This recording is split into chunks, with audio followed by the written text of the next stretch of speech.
Hey, Hiranya, good to see you. Hey, I'm glad to be here. Thanks, Yeah. Arjuna.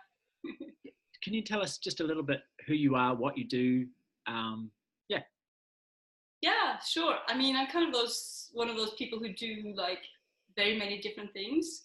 I guess my main kind of area is music, actually. I am educated as a classical musician. I used to play the bassoon, of all things, Wow. in the opera orchestra in Oslo. Did that for many years. And then I guess my interest for opera was really peaked, and I wanted to go into the more backstage part of it, which basically meant for me directing. I was really fascinated by opera and Hmm. just loved the whole combination of music and drama. Sitting there in the pit, and in the music for an orchestra player, there is obviously the music, but there's also text, but just fractions of the text. Sometimes he would maybe say, uh, "You slut," or something, and then it would be like this massive chord, and you put your soul into it because you knew kind of what what's happening up there, Uh-huh. and I just found that really exciting. Wow. And so I studied opera directing and became an opera director and worked as that for a while. I still kind of think I'm going to do it again, but it hasn't happened for a while. There's so many other things happening. But I did that for a while, and then I was headhunted for a job as the head of the Opera Academy in Norway, which I did for a while, and then I got really sick. Um, so that was also a very big part of my learning process, I think, because I really hit the wall. I was burned out. In many ways, actually still recovering from that. But it's been a very, very interesting journey. And partially because I don't think I could have seen so many of the things I see now about how I was functioning, what I did, couldn't have seen it in any other way because I was so driven. Yeah. And this kind of drivenness, or whatever you call it, caused a lot of problems, but I didn't really see it as any other thing than I was just doing my thing. And so I was completely stopped in my tracks for a while, and really had to take a good look on what I was doing, and my whole kind of perfectionistic approach to life, and my unwillingness to let other people help me, and a lot of things, which has been really, really cool. And so in this period where I, had to stop working and really had to just be open for whatever happened, and a lot of very interesting things have come to me after that. So I've been doing many, many, many different things, and that have more to do with people, and helping people. And I've been working with musicians and body work and things like that. And now the latest thing that I'm super, super excited about is this whole thing about relationships and understanding between men and women in a really deep way, which I find incredibly inspiring. Wow. Mm. Before we get into that, because and my wife wants me to talk to you about it too. As I was saying, but because I know a lot of people watching this will be the same way, that they see stress as the price for achieving and doing the things they want to do. Mm. And it seems, and please don't let me put words in your mouth, but it seems like you've discovered uh, the poison, if you like, in that approach. Mm. That Yeah. taken too far, you destroy yourself. Is that? Yes, absolutely. I mean, what I got to see was um, basically an underlying belief that I had to perform all the time. I had to be perfect, and the drive wasn't really all that achieving. The drive was feeling good about myself and feeling accepted, and Yeah. having a place, feeling safe, I guess, and I just, for some reason, grew up with the belief that I always had to do good, be the good girl. Mm. And and that hard work pays off, it's a good thing to always work hard. And Yeah. um, and also basically just having really, really high standards, not just in work, but in every area of life. And I see that in a lot of women that, particularly, I think, I don't know, maybe for men too, but particularly for women, have very, very high standards for everything in their life, their looks, their home, how they cook, it's going to be organic, you know, and the higher education we have, and the more knowledge we have, the more the stakes kind of go up, and nothing is good enough. You know, you have to be the greatest parents, fantastic partner, an amazing career, all these things. And obviously it's a trap, and we kind of know it, but still it's hard to make a different choice, I guess, you know. Yeah. And I actually, you know, even though I in many ways should have known better, I didn't actually see what I was doing before I really was stopped in my tracks. I couldn't do anything else, you know. It was like life conspired. There were things in my private life too that were really, really stressful at the time. Just things were kind of just crashing around me. I got this really high-powered job, you know, at the Opera Academy as a dean, which was exciting but really challenging as well, and really long hours and all that. It just conspired to stop me so I could see what I was doing. It was a big blessing, honestly, really. Yeah, I'm a different person. Uh-huh. So yes, that is the poison, this idea that we always have to run after something, perform, basically build this castle that looks looking really well so we can feel good on the inside. It's absolutely a trap. It's not true. No. Yeah. So what given your experience, what kind of advice would you give to women and to men that who still want the good things of life? They want an exciting, challenging job. They want to be a great parent. They want to be a fantastic lover and partner, but without losing themselves, without destroying themselves in the process. Do you have any advice to get the best of both worlds? Yes, obviously I do. And funnily enough, some of the advice that I would give, particularly to women now, would be different than only a year ago. Mm-hmm. Of course, I mean, I'm a meditation teacher as well, so I would highly recommend, obviously, to find a way to tap into that inner place of quiet, you know, peace within you. That's vital. That's really important. And one of the things that provides is a sense of you that isn't connected to all doing. You know, it's a space where you actually can connect with more an essence of what you are, and not you know, your doingness. It's your beingness that you're tapping into, which is it gives a lot of freedom from that rat race, really. So I guess that would always be number one, that I would recommend that, you know, and to consciously slow down, obviously. But I also see now, and I don't want this to be misunderstood, but women and men are very different in terms of what is natural and good for them to do in terms of doing, in my experience. And what I discovered was that because women are so adaptable, they can do anything. Actually, they can. This is the big difference between men and women, is that men's brains, they focus on one thing at a time, normally, or in a masculine mode. Let's call it masculine mode. The masculine mode is like a tank ship. It's like you have your awareness in one thing, and then everything else is irrelevant in a way.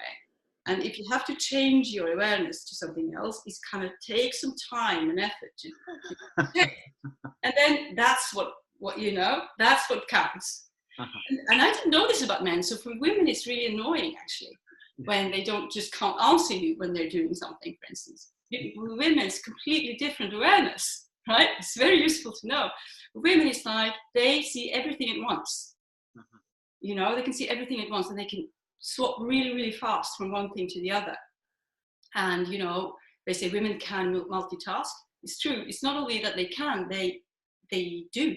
That's the way they function, right? We do, and it's an advantage and it's a disadvantage, because focusing is hard for us. Focusing on one thing requires a lot of effort. But we can do it, because we're very adaptable, and so if that's what's required, we can do it. But what I didn't know is that it requires a lot more energy for a woman to do that than for a man. And so a man naturally just shuts everything else out and he goes into whatever, his mission, right? For a woman, we really, really need to refocus the whole time to be able to do that, because everything else out there speaks to us all the time. We notice it, and it's hard work not to notice it. And so for a woman to do a lot of the work or that's required to be a success in the masculine world, to put it that way, because we live in a world where the masculine values are very highly regarded. And naturally, women want to be important. We want to be as important as men, and we sure are, But what I want is that we are seen as equally important just for what we are and not for what we can do in the man's world, so to speak, which I see now, and which is kind of like a misconception of what feminism is, because what happens is that in order for us to do that, we have to go into masculine mode. And then everything's lost in a way, I mean, I still think it's fun to be in masculine mode many times. It's not like I don't, but I discovered that I did that a lot. I didn't know that there was a masculine mode and a feminine mode, but there is, and men can go into feminine and women can go into masculine, but there will normally be something that's more natural for us, and so for most women, we thrive more when we're allowed to be in feminine more. But if we, constantly go into masculine mode, we're just like getting things done, focusing on one thing, a mission, achieving, being accountable for something, that kind of belongs into the masculine mode, then we can do it. We can be very good at it, but it requires a lot of energy and it drains us, actually. So what I had to learn was a way to access going back into feminine mode when I wanted that. And I see that also has a very big effect on my relationship, funnily enough.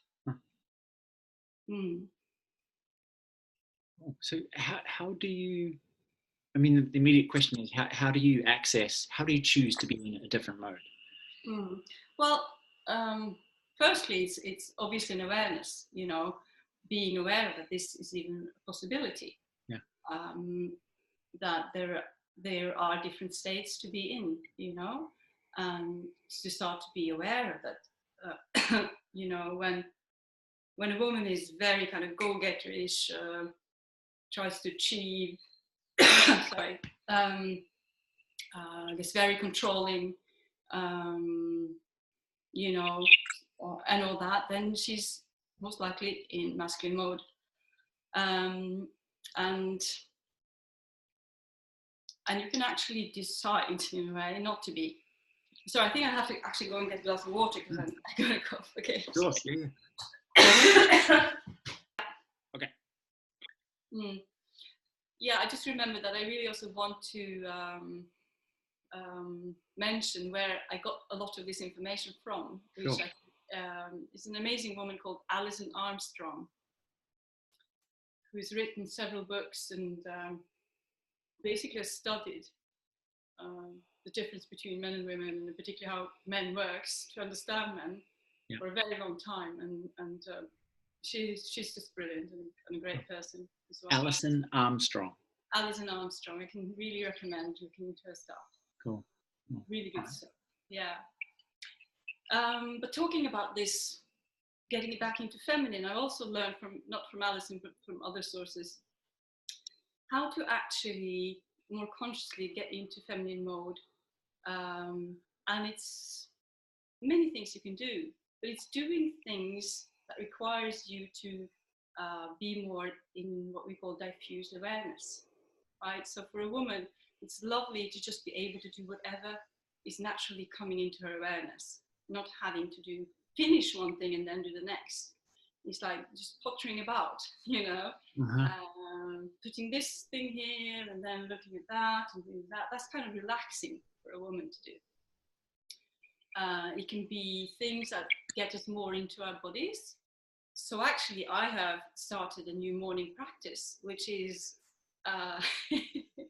it's can't show you, but it's basically I put on some music. I do some movements that are more feminine, more soft, and kind of like, and I really consciously get the energy into my body, down. Not, you know, women often have a lot of energy in their heads without noticing, so to go more into our bodies. Visualize, you know, how that is, and grounding and these kind of things really have a big effect. So for me, just consciously doing that every day has made a big difference. And to be more aware of how our bodies are, and to be more grounded has a big effect. Is that why it seems like things like yoga are very, very popular amongst women? Is it? Would you say that's the reason why? Probably, I would think so. It's also kind of a feminine environment, you know, and being with other women would make you be more in feminine mode, you know. As for men, it's good for men to be with other guys every once in a while, to just really, you know, be able to be themselves and be guys, you know. So yeah, that's another thing, you know.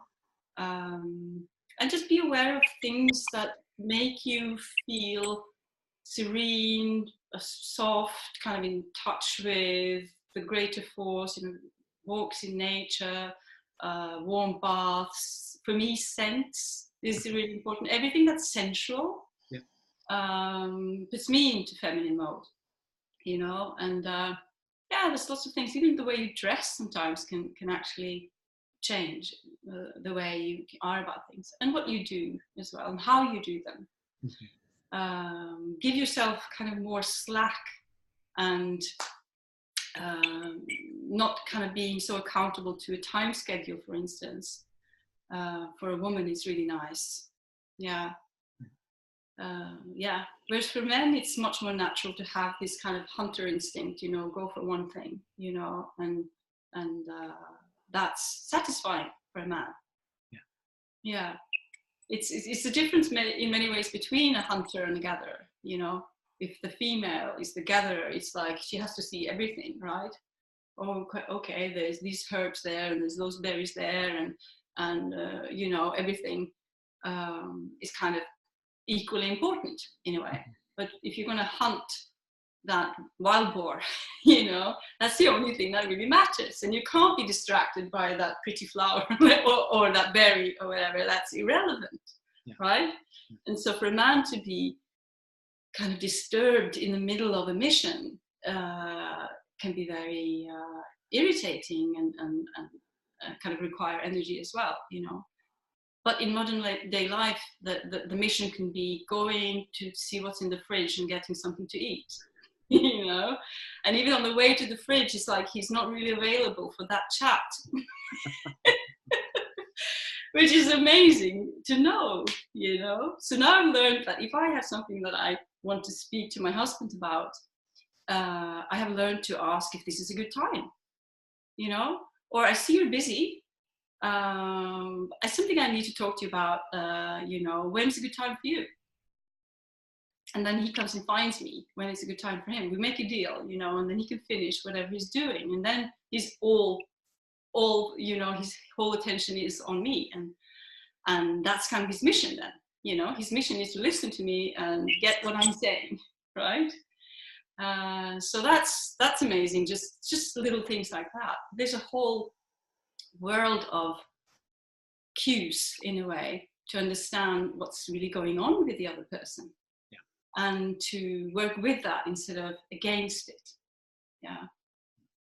Because in one of the emails you sent me before this, you were saying how we assume, and I don't think we've quite said that, but we assume that our partners are exactly, they see the world as we do. Yes, yeah, and that's fascinating. I mean, that's really one of the greatest things that's come to my awareness, is how different men and women work, you know, or how the masculine mind is operating completely differently from the feminine mind.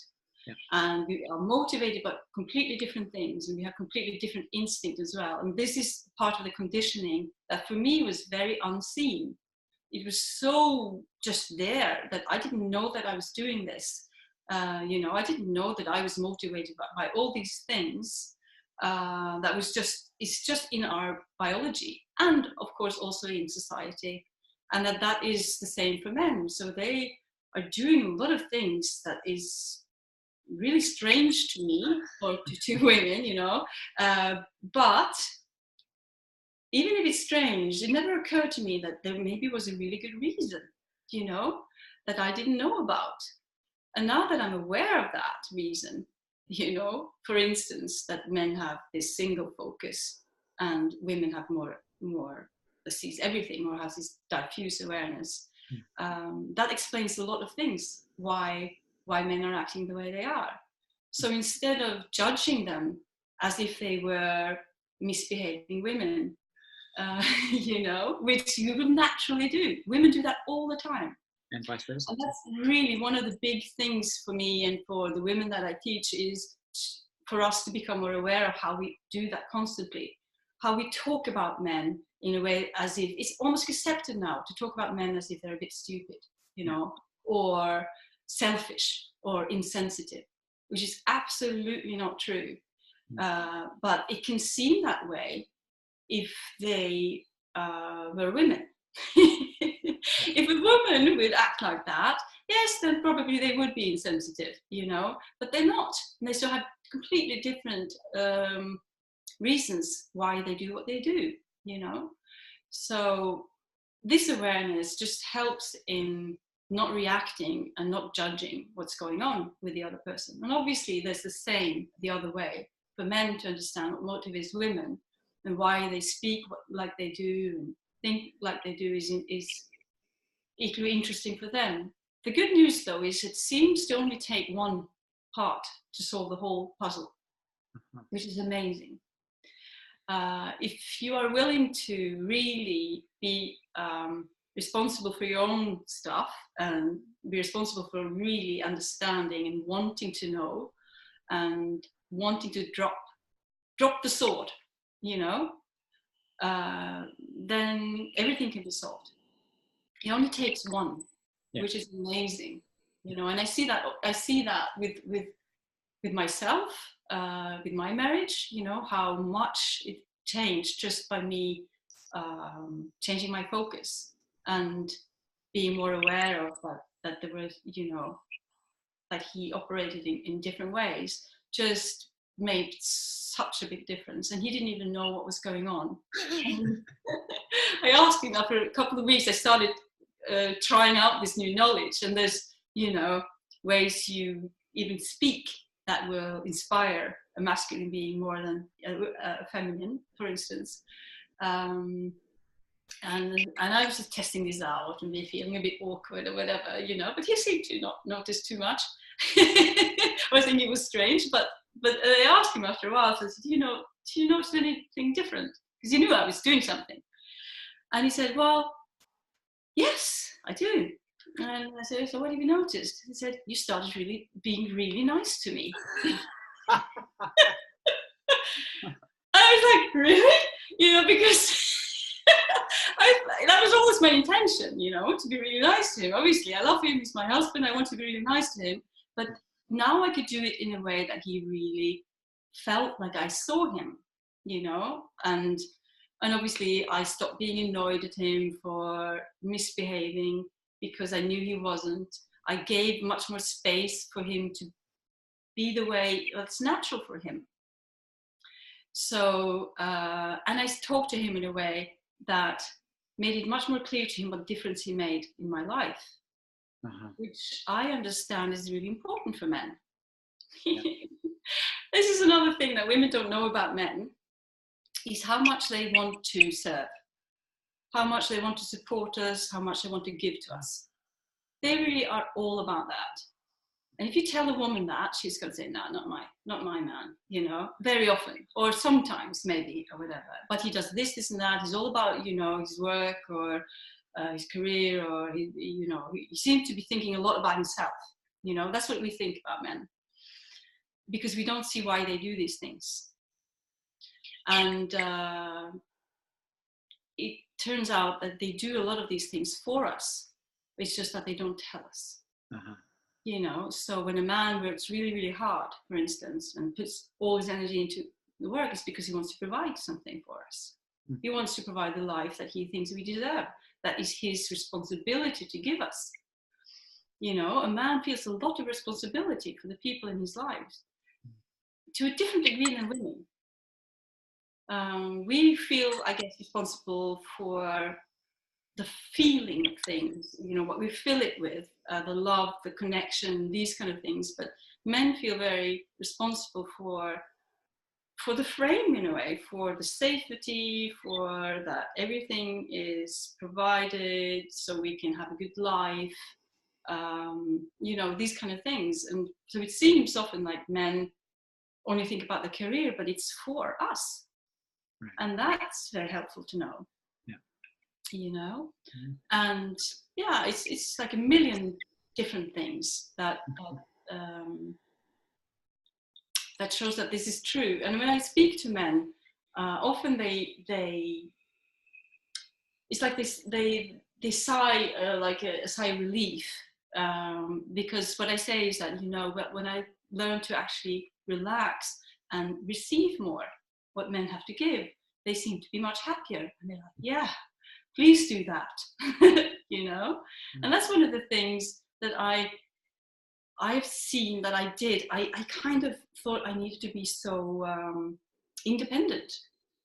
You know, independence is like a great thing, isn't it? You know, and men seem to be very independent, and they probably want that from us. It's just like a thing that I was raised to be very independent, and hallelujah, I think it's great, and I do think it's great that women are able to do whatever they want and all that stuff. It's, you know, it's a great thing. I don't want to go back. It's not that. Yeah. However, what's happened to me is like I really saw how I stepped in and kind of said no to a lot of what men wanted to give to me out of some kind of pride or something, or to prove that I can. And why do I have to prove that all the time? Nobody doubts that, you know. I'm a capable woman. Everybody knows I can do everything. Mm-hmm. It's like, maybe I could get over that now and just actually receive and let somebody who wants to give to me give to me. Mm-hmm. And so that's amazing to see how men really, really thrive when they're allowed to give their gifts, mm-hmm. when it's actually properly received. It's like they blossom, they get much more powerful. And it's just a beautiful thing to see. And they so want to do that, you know. And if you allow them, they will just do it all the time. If you allow them and you make sure you tell them what a difference it makes in your life, it just does a world of a difference. Yeah. Instead of what I did, you know, I was very much like, no, I can carry my own bag, you know, or whatever, you know, or I know the directions, or, you know, not just sitting back and receiving and enjoying and, you know, letting him do the work. Why not, if he really wants to? Uh-huh. Do you recognize any of this? Oh, as a man? Absolutely, yeah. That's cool. How, as a woman, well, I really have two questions, because, and I don't want to get too sidetracked on this, but in same-sex relationships, do you see something film?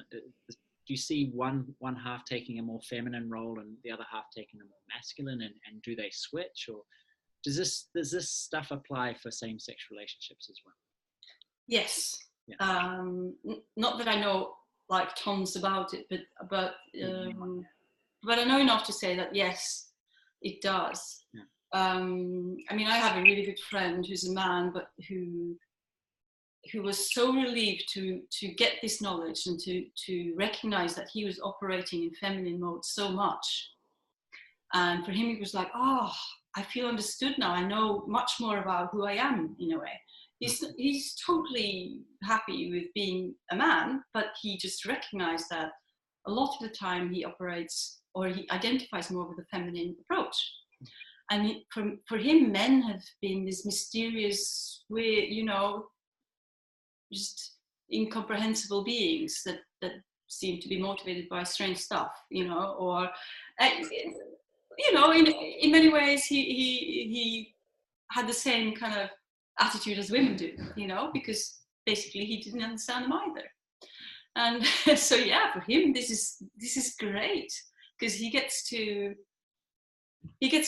know and trust more the way he actually is, and he gets to understand the masculine beings, you know, which he loves and are attracted to, and they just didn't know how to cooperate with and communicate with, you know. And so yes, it does apply. Yeah, certainly. wonderful.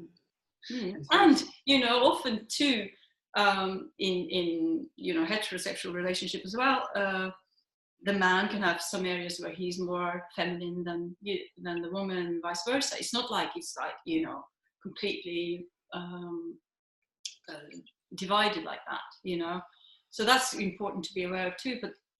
But even that awareness can be really useful, you know, to see that it's just different ways of being, different ways of thinking, and it's not that people are doing something wrong or they don't love you because they don't respond in the way that you would have responded, you know. It just opens up for much more understanding and partnership. Yeah. I think that's what I loved what you said before about it only takes one. Yeah.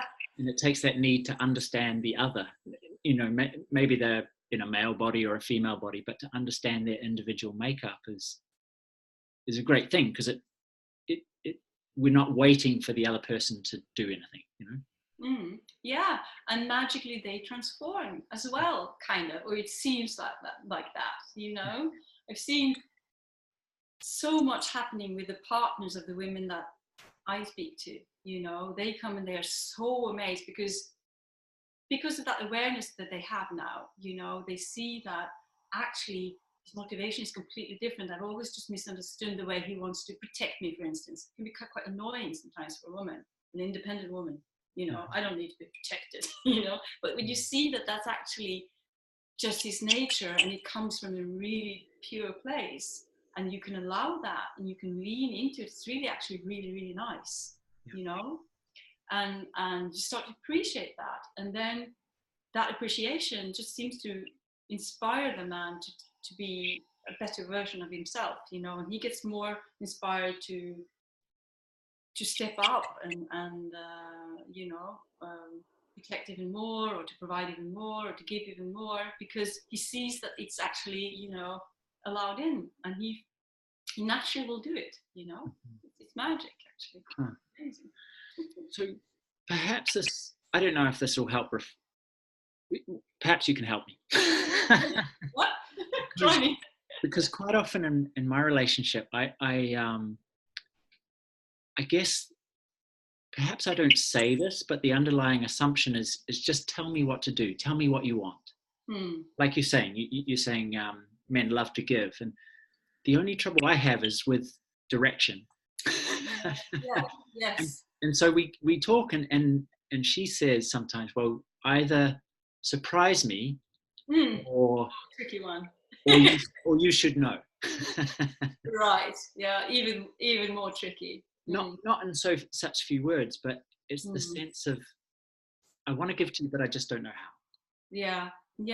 No, I understand, and I think honestly, women need to get out of that idea that the man should know, because that's kind of not really accepting that he wants to, but he needs help, you know. So when I ask my partner about something, then I will always end it with, and is there anything I can do that will help you provide that for me, you know. And often there is, you know. For instance, I just need to be reminded, you know. And then I might think that, oh, that's a bit silly, you should be able to know, you know, see when the trash bin is full or whatever, you know. But okay, so he doesn't, because of the way his mind is wired. He just doesn't, because he's constantly on a mission, and so these things are missed, you know. For some men it is like that, and some men know it gets in, you know, he can do it or whatever. But that's being a loving partner, you know, to actually then for me to provide what he needs so he can give to me, because he wants to give to me, and I just have to get off my high horse and just, okay, so I can remind you, even, if it's your anniversary coming up or whatever, it's a nice thing to do to remind your partner, instead of sitting there. If he loved me, he would remember and keep quiet to the day and then make a big fuss. It's a thing women do because we think somehow we have this underlying suspicion sometimes that he actually doesn't care because of this and that, but basically our misunderstandings. And so we put sometimes these little traps in. It's not a nice thing to do, but it comes from, I guess, we want to see that we're loved, and so we can do things like that, and it's not helpful. We actually need to help each other out to be for each other what we want from each other. And so yes, in that case, I would say that it would probably help for her to know that you have certain ways of being that limits your ability to be a woman. So you can't be expected to be a mind reader, for instance, that women seem to be much more likely to be, Yeah. And so, yeah, I mean, get clear. Often also for women, we need to get clear on what we actually want, what we actually need to be happy and to be the best version of ourselves. And sometimes we just don't know, or we haven't really considered it, and this is our job. We need to know, we need to figure out what it is that we need. And sometimes that might take a while. Maybe I said, I'm not really actually sure completely what fills my tank, but let's try this, and I'll let you know if it works or not. And then maybe I have to come and say, actually, that didn't seem to be it, but can we try this? And it's like, it's more fun. It's like, we're doing it together. And yeah, so I think everybody who wants something has a responsibility to express that and to be, at least willing to get clear on it, and sometimes we aren't, and that's okay too. Particularly for the feminines, it's often so that we postpone our needs a lot. That's another difference between the genders. Because men have a much more acute kind of relationship with what they need. So they will, they're hungry, they eat now. And for women, it's like, you're eating now, it's supper in half an hour. It's like, but men just need to eat now.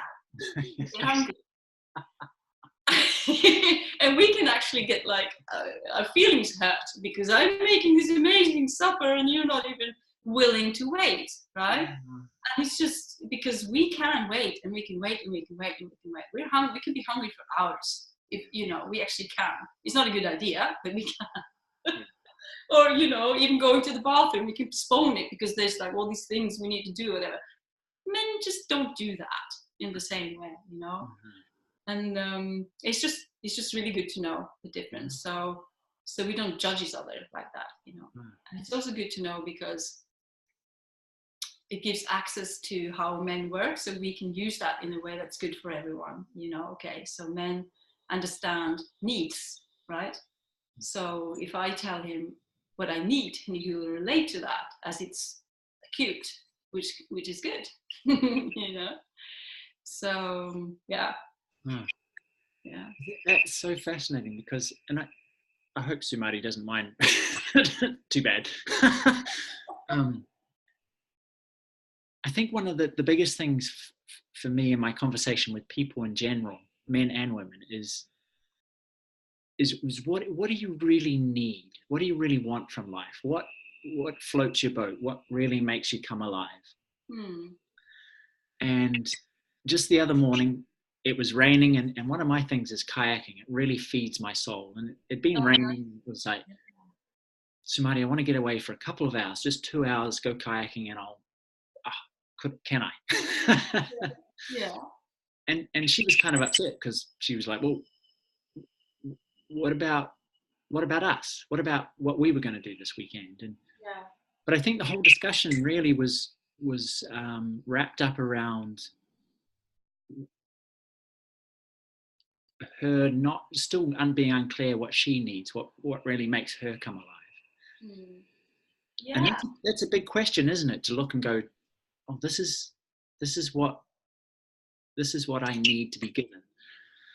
absolutely. And it's really worth paying some attention to, you know. Um, So how do people find that out? What sort of advice would you give to someone saying, I don't, I just go through, I wake up, I go to work, I come home, but I mm, don't know what floats my boat beyond mm, putting, as you say, women put themselves last. They give and they give and they give. And mm. Yeah. I mean, I think most people, when asked, will have some idea, uh-huh. you know, at least a hint of something, you know, like are there places that fill you up, for instance, um, do you like being with people? Do you like being in nature, animals? Is there an essential pleasure that gives you anything? Or do you like adventure? But, you, I guess you just have to start exploring then, or remembering even, what did I used to do, when I was playful, still, and didn't have all this responsibility or whatever, what is it that actually lights me up, you know? Do I like being by myself? Do I need more alone time? Um, do I actually like just reading or whatever it is? Like in my ideal world, in the perfect scenario, how would this day look like? And you start from there, and then I ask you, how would it be perfect for you? And that's allowed. We can say that, and then we can kind of use that as you know and playing with that and see, so why do you want that? What would that give for you? I find that so interesting. I ask that a lot now.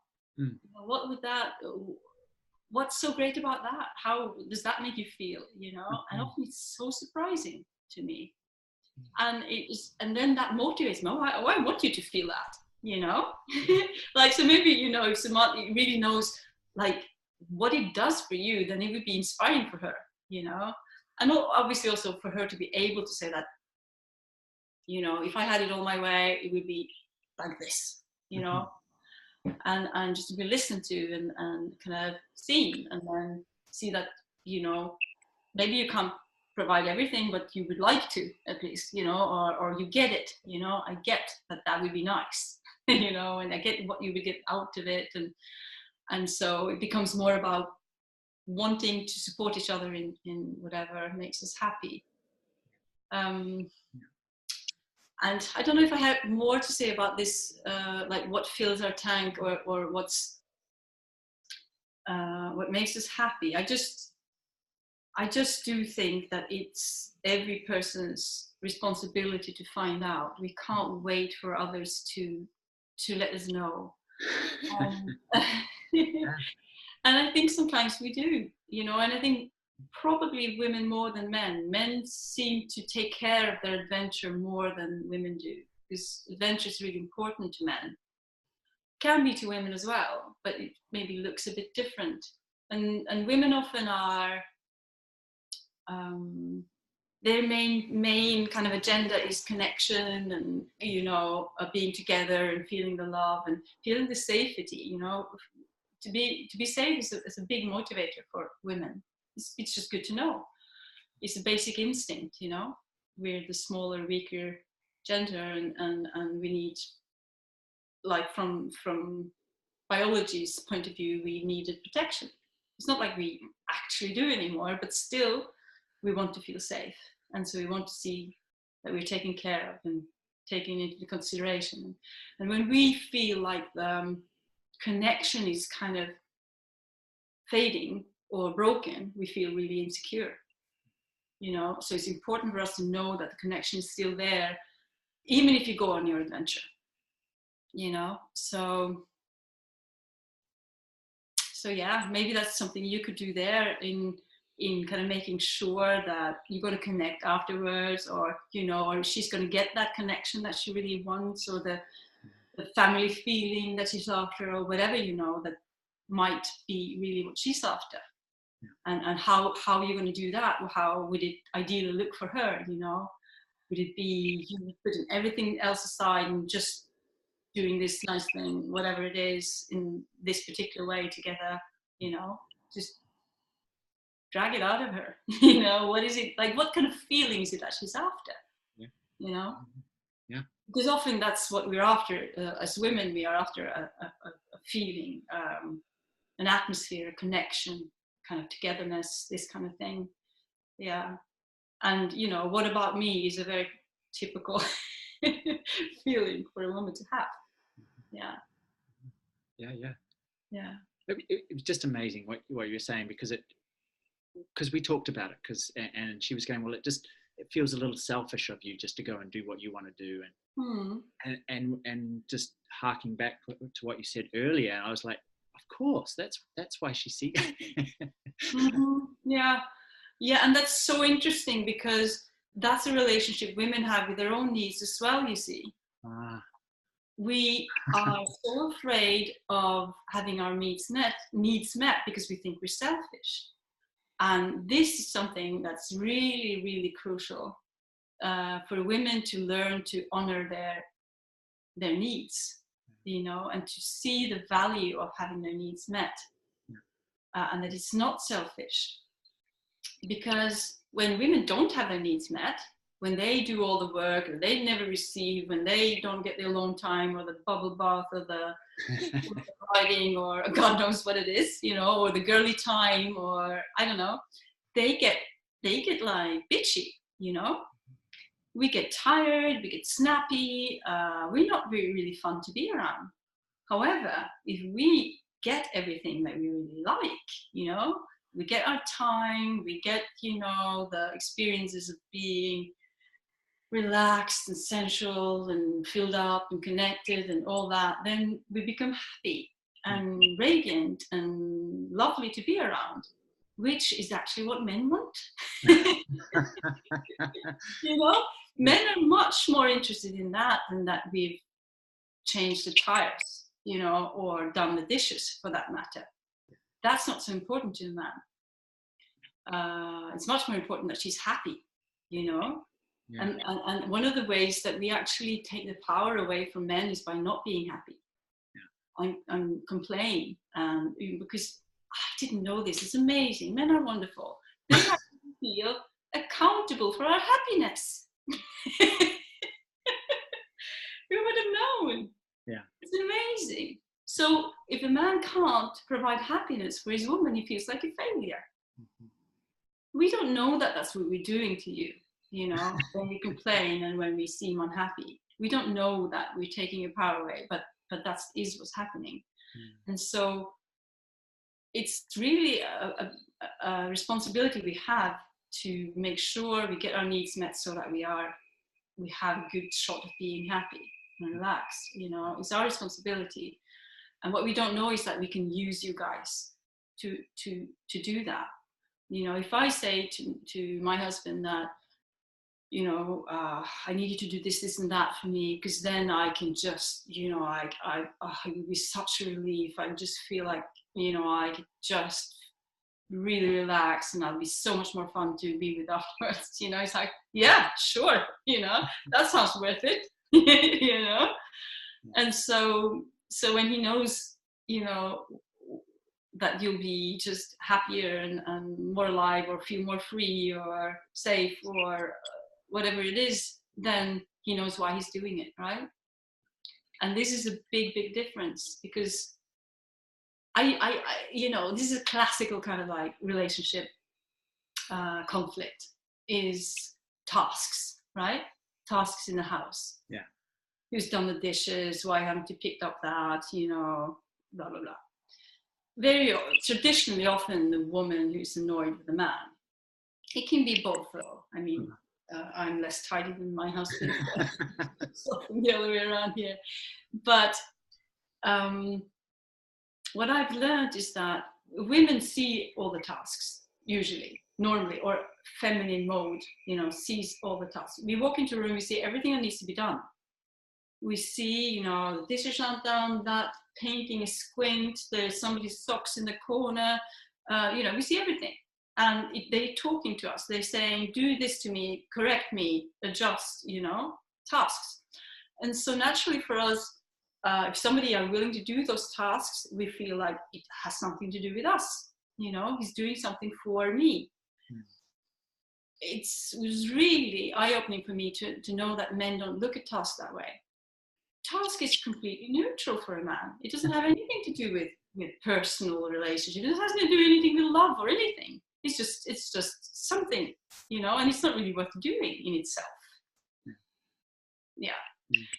You know, and still when I say this, it's like, I can't believe it, you know, but it is, I know it is like that, right, for most men. And so that's why he doesn't do them, because he's on a mission doing something else. So that's irrelevant, and nobody's, you know, whatever. And the woman gets more and more annoyed because he should know. Yeah. I have done the dishes, you know, 3 times in a row, and now it's piling up. Why doesn't he just do them? You know, he's so selfish. Uh-huh. And you get annoyed, and maybe eventually when he's like watching telly or whatever, you are doing the dishes, but you're doing it really loudly and slamming the doors and whatever, you know. Yeah. And we think we're sending the message, right? I'm pissed off because you're not doing the dishes, but you should have known. He just probably looks at you like, why is she so loud? I'm trying to watch television. It's just like, it just doesn't connect, right? And so we need to communicate this, what we need, in a different way, right? If I need you to do the dishes more, I need to let you know what that provides for me. Yeah. You know, why that is such a help for me. How you can really make a difference in my life by doing that, you know. This is what I get to do if you do them, you know, this is how I feel. And for a man, it's like, oh, really? It means that to you? Of course I can do it, you know. I even tried it with my teenage son. Yeah. Amazing. I explained to him, I said, he'd put like a used Band-Aid on the table or something. It's like, oh, for me, like, oh, you know. And I said, you know, Lucas, I know this sounds strange, but for women, when these things lie around, it's like they have little voices and they talk to us, and it's really noisy, you know, when there's like mess all around and whatever. And when I see that, it's like, I feel like I need to do something about it. I can't just let it be there, or I can, but it's effortful, you know. Mm-hmm. And this, I know it's not like that for men, but if you would, you know, do that for me, then it would actually be a really big relief. I wouldn't have to be the nagging mom. It would feel like, you know, you're on my team, you're helping me out. It's like, create like this kind of feeling of togetherness for me. Mm-hmm. And he was like, yeah, I can throw it up. You know? Whereas if I'd done the normal thing, oh, can't you, you know, then it would be conflict immediately. Yeah. But he understood, and then after that, he was more attentive to kind of cleaning up after himself, you know, mm-hmm. because he knew what it did for me. Yeah. Yeah. So it's brilliant stuff. Yeah. I talk to so many, especially mums, about their, especially teenage sons. Yeah. Teenagers in general, but yeah, they just and not because they want to, they just fall into nagging mode. I know, yeah, very familiar to me. Yeah, do this and you'll feel better. Do that, and the kid's just going, leave me alone. Yeah. Or explain to me why it's so important. Sit down and talk to me on an emotional level. Why? As opposed to just saying, clean up your room, you know. And yeah. I mean, it does work. And another thing that's really important is not to have a lot of kind of baggage every time, because I noticed that with myself, that I often approach my son with this kind of baggage, and I wasn't really completely present with, who are you now, you know, who's this person right now in front of me, you know. I had this like, you know, baggage, and that's in a way energetically is already nagging. You know, it's like I'm already kind of prepared for him misbehaving in a way, you know, which is, you know, to a sensitive person, it's like you could pick it up, right? And normally children can pick up a lot from the parents. So that's one thing, just to be, you know, clear yourself of any ideas and just meet them freshly every time. And it's a beautiful thing. It's not easy, but it helps. And then also, you know, particularly with guys, but I think it would work with girls too, is just to be aware of it, that men really like winning. And they are much more easy to work with if they feel like they're winning. It's true, isn't it? Absolutely. Yeah. And so if a guy feels like he's already losing, there's no point, is there? You know, why would I waste my energy on something where I'm already losing or I've already lost? It's a waste of energy. And I find it so fascinating because men are much more acutely aware of their energy and how they spend their energy. You know, probably because they are hunters, and so, you know, they have to really know that they can get there in the end. And, you know, but for women it's not like that. It's more like, it's not so explosive, right? We can just kind of keep going, which is a problem, by the way, but probably why a lot of people are burnt out, myself included, you know, this kind of like habit of just going and going, and also being masculine a lot. But just knowing that if you put a man in a sense that he's already lost, you're never going to win. Yeah. You know, because you already told him it's not worth using my energy on this. And so if you can actually play more with creating the feeling that he's already won, and now there's another win available for you in the form of doing this for me, then it's so much more likely that he'll feel inspired to do that.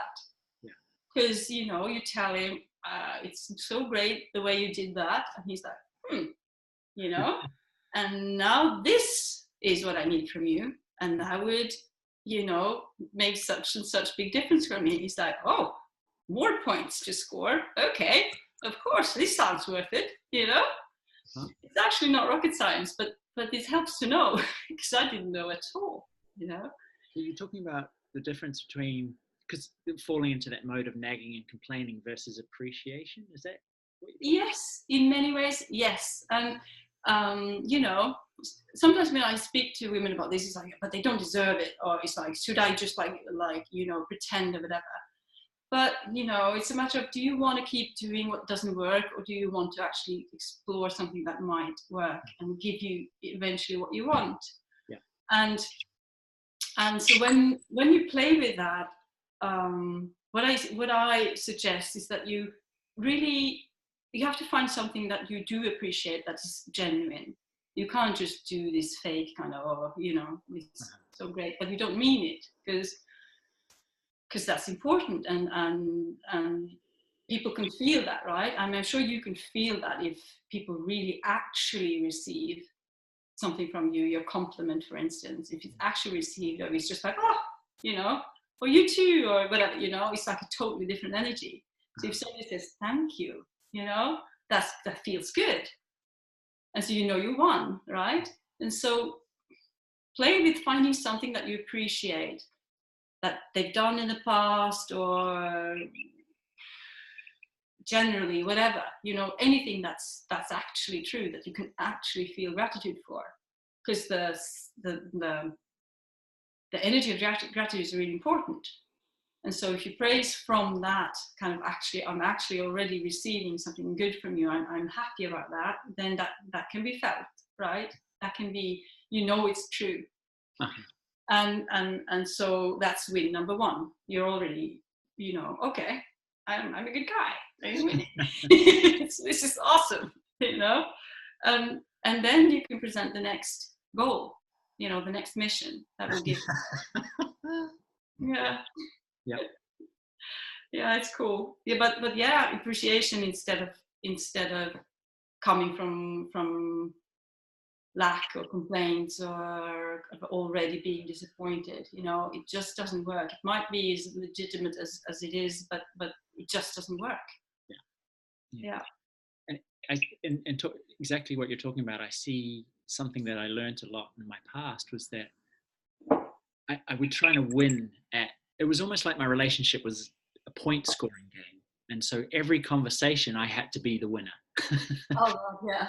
Which Yeah. was a disaster because, I was trying to be funny, trying to play my game, which my girlfriend at the time obviously had no idea what it was about, but it ended up me kind of making her feel small. Yeah. Yeah. The wanting to be right or wanting to kind of get in the dig, the funny comment that increasingly wasn't funny. And but it took a long time for me to realize that. And when you talked about winning, I was like, of course, that's the way I used to treat relationships was just like that. Yeah. Yeah, that's interesting, isn't it? Yeah. Yeah. So as you've talked a lot about women training their men in a sense. In a sense, yes. Yeah, in a nice way. Yeah. How can the masculine train the feminine? Impossible. That's a really good question. I mean, in my experience, some men are less willing to put up with women kind of putting them down than others. Uh-huh. And that's the way actually training, having a man saying, I'm taking care of this, don't control this, put your foot down a little bit, or just kind of insist on what it is that you want, you feel like you need to do, like not let yourself be pushed over, honestly. Is the way of training. We then get like, okay, this is an area where I don't go. But I can also say that my husband has trained me, being a Scandinavian, very independent woman. He's trained me to receive better than I did by insisting on giving me things, providing for me, taking care of me. He's insisted on it. And so eventually, I guess I gave in. Started liking it even, so I guess that's a way you can train your woman. I mean, what would you like to train them to do? That's an interesting question, actually. Well, I guess it's just, I think it, as you said, it all comes back to understanding what she needs. Yeah. And seeing that, she's not a male. She's not like me in a female body. There's certain things that are very good for a man to know about women. One of them is something that men find quite confusing often, is how much we speak about detail, for instance. Yeah. Yeah. And this apparently is like an instinctual behavior because we are gatherers. It's important. Details are important. So when we talk about things that have happened, we put in the details so that it's recognizable for others who want to go to that particular forest or whatever to find certain things or whatever. It's like, so it's important that the house is blue and she was wearing those shoes or whatever. That's like the modern translation of that. So detail is a way of connecting and showing that we trust you because you might want to go there, and it's an important part of the thing. So you've got to be patient with us with that. But it causes a lot of stress, doesn't it? Because it's like, well, I know what I want, and here's all the details, and this is what we're going to do, and here's the plan, and it's like, hang on. Yeah, I guess for a man, just to relax and know that he doesn't really need to pay attention. Yeah. But actually, yeah, and you can even say, is this something I need to remember? And normally you should say, no, I'm just talking, I'm just telling you this, because it's just a way of connecting. Yeah. And so just give it some space, just kind of enjoy the ride. In a very present, listening way, of course. Yeah, and then you can when she's done, you can say, so what of this do I need to remember, if any? Is there something you want me, want me to do with this information, or whatever? If if that makes you relax more. Yeah. Another thing that's important to know as well, I guess, is that we have a tendency to take everything personal. This doesn't sound very spiritual, but we do tend to analyze a lot of what's going on. So a lot of misunderstandings and come from that constant trying to figure out what you really mean, right? For a woman, it takes some practice to understand that men actually mean what they say. Yeah. It's like we can't really believe that, you know. Surely there's something underneath here or whatever. You know, we can have conversations between women like this. This guy I'm, you know, seeing whatever. He said he can't see me on Saturday. What do you think that means? You know, because there might be hundreds of interpretations of that. And the last one we think about is that maybe he just can't meet me on Saturday. You know, maybe it's just true. You know, he's not hiding. He's not trying to play, you know, hard to get or, you know, buy time or whatever. It's just basically the way it is. And yeah, I mean, I don't know how useful it is to know for a man, but we do have a problem with that. You know, not interpreting everything all the time. Yeah. And Well, there's that classic thing of the woman says, "What are you thinking?" And the man goes, "Nothing," or sports. Yeah. The famous empty box. Yeah. And then it just kind of increases the divide, as opposed to the woman say, "Hey, I want to connect. Tell me an interesting story, or tell me." Do you know? Yeah, no, that's true. And in that case, it helps for a woman to know that the man doesn't necessarily not want to share anything with you. It's actually true. He doesn't think about anything in this particular moment. It sounds unbelievable, but it's actually possible.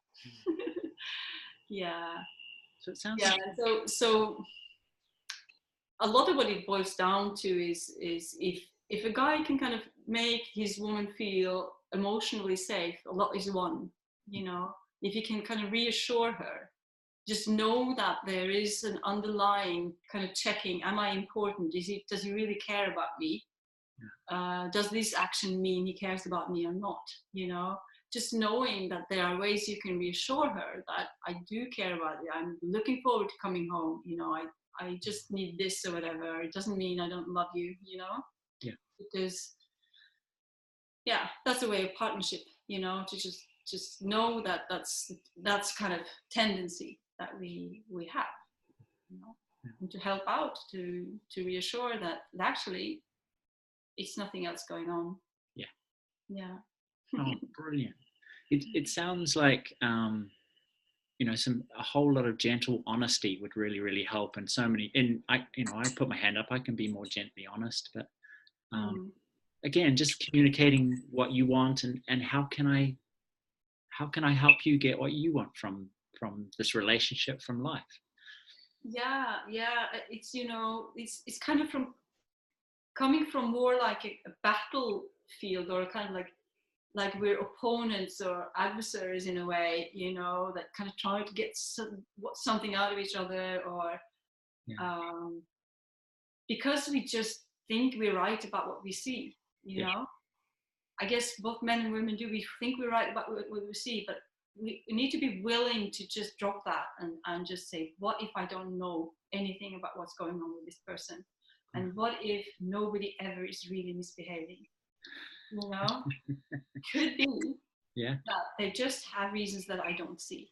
They just work in a way that I just don't get, but I'm willing to find out, or I'm willing to do what works, you know, really. And we're in this together, and we wanna find out, and when we do, everything gets so much better. There's just so much more fun and natural flow of love and connection. It's brilliant. What's your opinion in terms of, because everybody's busy, you know, and so and our relationships are important, but they're just one small piece of our lives as well. Not one small, but I gotta be careful there. Your wife is watching. They're a very important part of our lives, but often we come home from work and we're exhausted and yeah, I know what you're getting at. I'll tell you something very sure, interesting. yeah, please. So this is you remember I talked about the tank ship? Uh-huh. So men need transition time. Yeah, right. Go from one state to the next. Yeah. And it's really helpful for women to know this. So we can't expect the men to just jump right into home life after they spent most of the day with something else, with work, for instance, because they will need some time to adjust so they can be all there for family life. And it's just actually physical time, that needs to be had. And so the best way for a woman to greet a man that comes home is just to be friendly, be nice, say hello, give a kiss or whatever, and then just accept that he needs some time by himself. He needs to go through his routine. I'm sure you have a routine that you would like to do. Absolutely. yeah it's just how it is. And so if that's accepted and understood that this is natural and this is a part of a man's life, he needs 20 to 30 minutes of transition time. And then when he comes and he's ready, then that's what's happening, and we have to get the time, and there's no punishing for going and doing your own stuff or whatever. It's just the way it is, and then you're all there for them, and it's what everybody wants. But before we know that, there's all this interpretation going on, like why does he just go into whatever he's doing, has he not missed me? Oh, he's so selfish, blah blah blah. I've been home all day with the kid, Yeah, brilliant. Yeah, but really, men need transition time. Yeah, and it's not like that for women. We can switch so much more quickly. Amazing. Yeah, unless we're in masculine mode. So often, actually, for a woman who's been like working in a very masculine way, like brain, I'm thinking about how you use your brain, would maybe also need some transition time to become more in her feminine mode, which is a good idea. So it's not like it's less conflict if there's one masculine and one feminine being trying to cooperate than two masculine beings. Actually, kind of strange, but it is. Yeah. Yeah. It makes perfect sense. I mean, because quite often what gets in the way of my work home ritual is I've structured a half an hour slot so I can do my ascension, and quite often I go, I'll just write this email. Yeah, right. Yeah. And it digs into that important time. And so that's a reminder for me to not do that. And B, I heard a really cool story that my mother-in-law and my father-in-law had a conversation with themselves, and my mother-in-law said to my father-in-law, look, when you open that door, I want you to be on. I've got two small kids. I've been with them all day. I'm exhausted. I want you to be full on. Yeah. And I don't care if you stop around the corner and get your time then. Yeah. But when you walk in the house, I can't give it to you. Yeah. And that what you just said was like, of course, what a nice way of compromising, perhaps, of parking around the corner at a park, so the guy can just collect, rest, switch to home mode, and then come in the door. Yeah, well, that's the way they work it out. Yeah, so whatever works, huh? Yeah, absolutely. Yeah, it's kind of very pragmatic often, what actually works. Yeah. Yeah. I just see, the other thing, I just see so many people at the moment on their mobile phones. And we've got Mexican friends, and they talk of restaurants where there's a box on the table. Everybody puts their mobile phones in, and the waiter locks it and walks away with the key. Brilliant. I love that. Simply because they would spend a whole meal just talking to somebody else. And yeah, it's such a bad habit. And I see that in our relationship too. One of the things when you don't have a lot of time is mobile phones take away from that quality communication, that quality, what do you need? How can I help? What can I give? Type discussions. Yeah, I know it is a challenge for Yeah. sure. We haven't actually done it, but we'll be speaking about, because we noticed the same thing, that we actually do kind of the restaurant version, we have a place in the hall where we put our phones, and we only go if it calls, Yeah. or if there is some specific thing we need to do, but then it's like we have to actually go and get it and then put it back, it's just like laying around all the time, because it steals, it's addictive, these things. Yeah. So yeah, I think it's a great idea to be disciplined about and really make some priorities. I think that's a brilliant idea. The one thing I get from, if I could distill this conversation into one thing, was that relationships take energy and effort. They take, they take communication and time and nurturing. And if I don't, and I have to make it a priority. If I don't, then my relationship doesn't improve. Well, yeah. I mean, that's great. I'm glad you got that out of it. Yeah. I mean, I think maybe what I would sum it up to is just don't assume you know what's going on, and be willing to find out.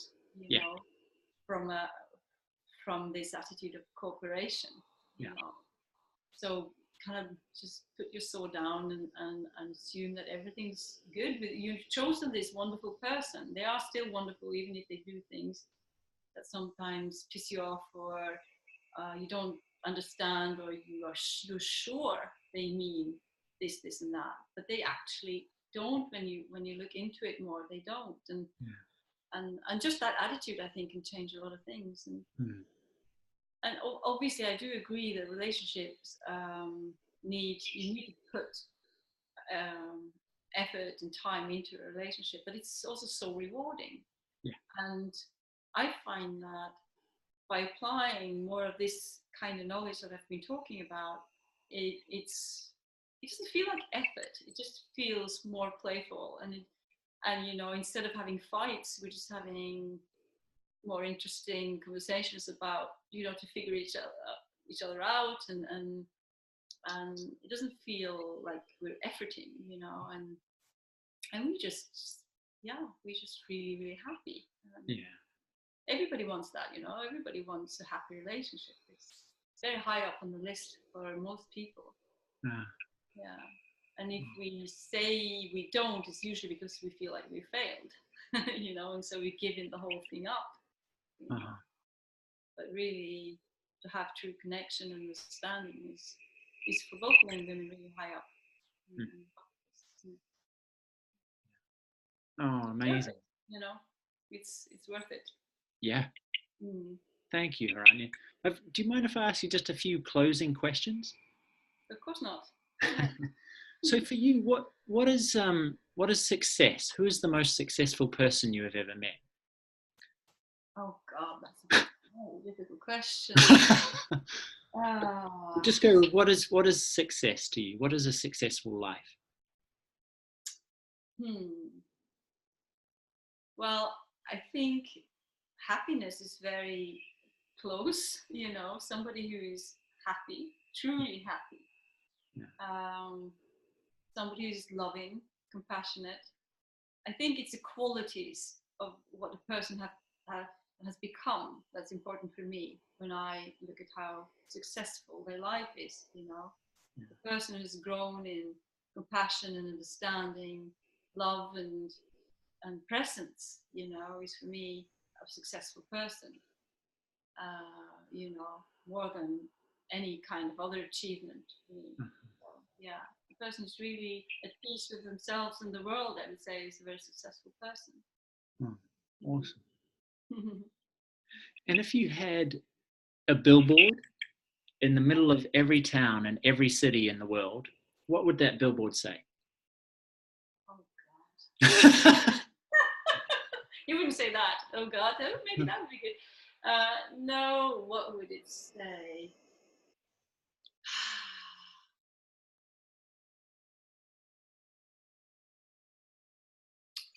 don't know, something that would point them in the direction of looking within, you know, because I do think that that is the most important thing. Everybody chasing happiness on the outside, and it's just the one thing that creates the most problems. I think, you know, this disconnection with yourself on the inside. So I don't know, look within maybe. Brilliant. Well, happiness is within. Uh-huh. Yeah. And so, if you could go back to your younger self, what would you tell them?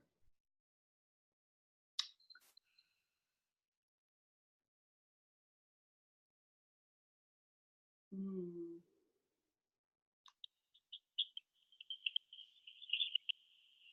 I think what I needed to hear then was that everything was going to work out, you know, that life is just an adventure and is presenting everything you need.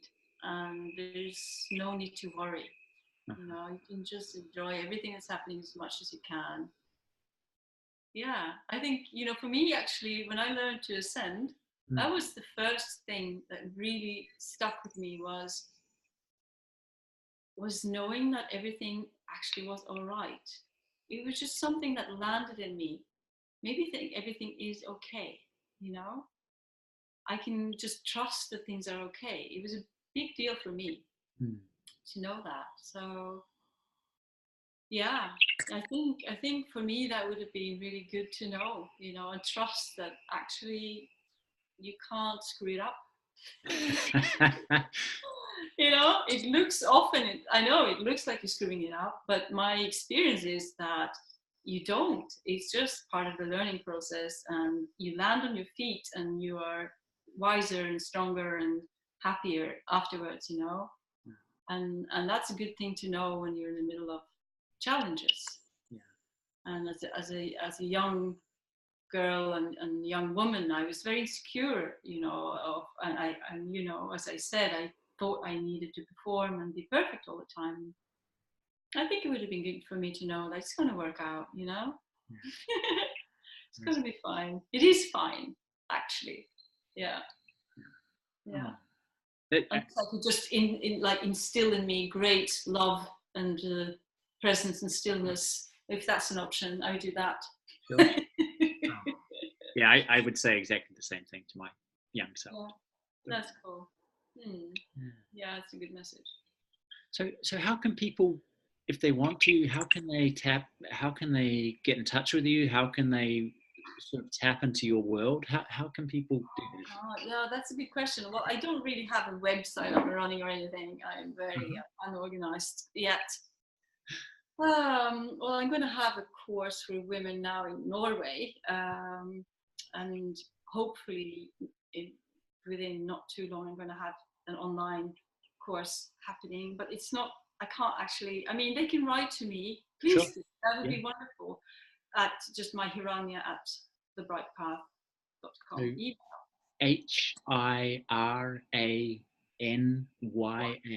at thebrightpath.com. Yeah, please do. Yeah. And I would also really recommend, particularly the women who are listening, to read this book by Alison Armstrong called The Queen's Code. The Queen's Code. The Queen's Code by Alison Armstrong. It's only available in ebook, but it's great stuff. It's written like a kind of like an easy novel, so it's not like hard work or anything. But it changed my life, and you start there and you go from there and explore and find people you can talk to and share your experiences with, and talk to me. You know, I love talking about this. I really do. I love helping people with it. And I see that it just transforms both the woman and the man's life, you know. And even if you're not in a relationship, obviously, you need to know how to communicate with men, you know. And it would certainly help you in your pursuit of a partner as well, you know. Sure. So it's just, you know, it's an available knowledge that's out there that I really think can help a lot of people. I'm so happy to have that happen. I really want to. Yeah, cool. And Create more you do, awareness. and if somebody wanted help from you in particular, they could write to you at your email Yeah, address. you can arrange a Skype call or a Zoom call. Yeah. Yeah. Yeah. You do sort of coaching or mentoring in this type. I do. Yeah, I do. Yeah, on this and on general life matters as well. Uh-huh. Yeah. Awesome. Hmm. So, I mean, thank you so much. This has been amazing. I can't wait to go chat with my wife. Yeah, and so this book is for her, not for you, right? Uh-huh. Okay. Yeah, because the codes are for the women. Right. And in my experience, it's like, it was kind of awkward enough without my husband knowing exactly what was going on. And if he had known, it would have been hard. Uh-huh. So just trust that it's only for your benefit. It's really, Okay. this book is really on both genders' side. It's a win-win. It's, the idea is that both men and women can be strong together. And it's actually the only way to be strong is to be with somebody else who's strong, This power game is an illusion of strength. It's not really true. Mm-hmm. And so it's only for your benefit. It's honoring men, really. But it's good for the women to have kind of the privacy of experimenting a little bit on their own, at least in the beginning. That's my experience. Yeah. Okay. Yeah. So sorry, but she's written lots of other stuff. Understanding Women is another book. Ah, there you go.